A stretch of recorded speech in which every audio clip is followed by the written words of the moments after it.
اللہ کے رسول صلی اللہ تعالی علیہ وسلم ارشاد فرماتے ہیں کہ علم دین سیکھنے کی فضیلت یہ ہے کہ جو شخص علم دین سیکھنے کے لیے اپنے گھر سے نکلا تو وہ اللہ کی راہ میں ہے۔ ایک دوسری حدیث پاک میں ہے کہ جو علم دین سیکھنے کے لیے اپنے گھر سے باہر نکلا تو وہ جنت کے راستے اختیار کرنے میں نکلا۔ ایک اور حدیث پاک میں ہے کہ جب بندہ اپنے گھر سے نکلتا ہے تو فرشتے اپنے پروں کو بچھا دیتے ہیں۔ آئیے اسی کے متعلق حضرت پیر اجمل رضا قادری صاحب کا خوبصورت بہترین انداز میں بیان سماعت کریں۔ محدث اعظم پاکستان مولانا سردار احمد صاحب رحمۃ اللہ علیہ کے پاس ایک بوڑھی اماں اپنا بیٹا چھوڑ گئی، تو حضرت صاحب نے کوئی 2 4 5 مہینے رکھا، تو بعد میں اس کی اماں کو بلا کے کہا کہ تو بیوہ ہے، بیٹا تیرا یتیم ہے، میں نہیں چاہتا کہ اس کا وقت ضائع ہو، یہ پڑھنے والا کوئی نہیں، سارے نہیں بھائی پڑھنے والے ہوتے، اب یہاں علماء بیٹھے ہیں، میں بے ادب بھی نہ ہو جاؤں، کچھ پورے 8 سال لگا کے بھی آ جاتے ہیں، سند بھی ان کے پاس ہوتی ہے، ناراض نہ ہو جانا، یہ تو سب اچھے لوگ ہیں، سند ہوتی ہے پر پتہ کوئی نہیں ہوتا،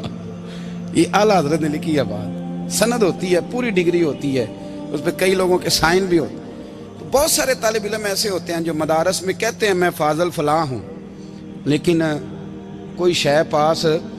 تو مولانا سردار احمد صاحب محدث اعظم پاکستان رحمۃ اللہ علیہ اس بوڑھی کو کہنے لگے تیرا بیٹا کند دینا ہے، پڑھنا پڑھانا اس نے کچھ بھی نہیں، تو یتیم بچہ ہے، کل کو تو کہے گی کہ میرے بیٹے نے وقت ضائع کیا تو واپس لے جا۔ بوڑھی اماں رونے لگ گئی، کہنے لگی میں پڑھانے تو نہیں لائی تھی، میں تو آپ کو رب کا ولی سمجھتی ہوں، میں تو نوکری کرانے لائی تھی،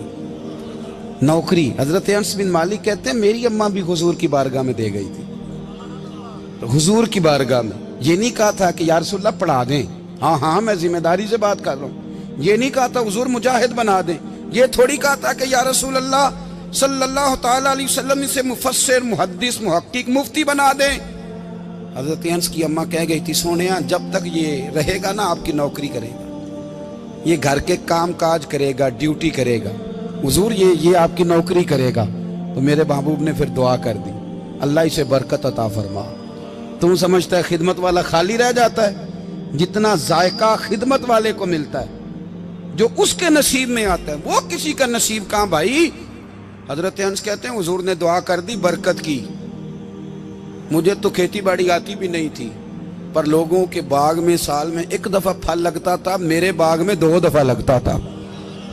حضور نے دعا کر دی یا اللہ اسے اولاد دے،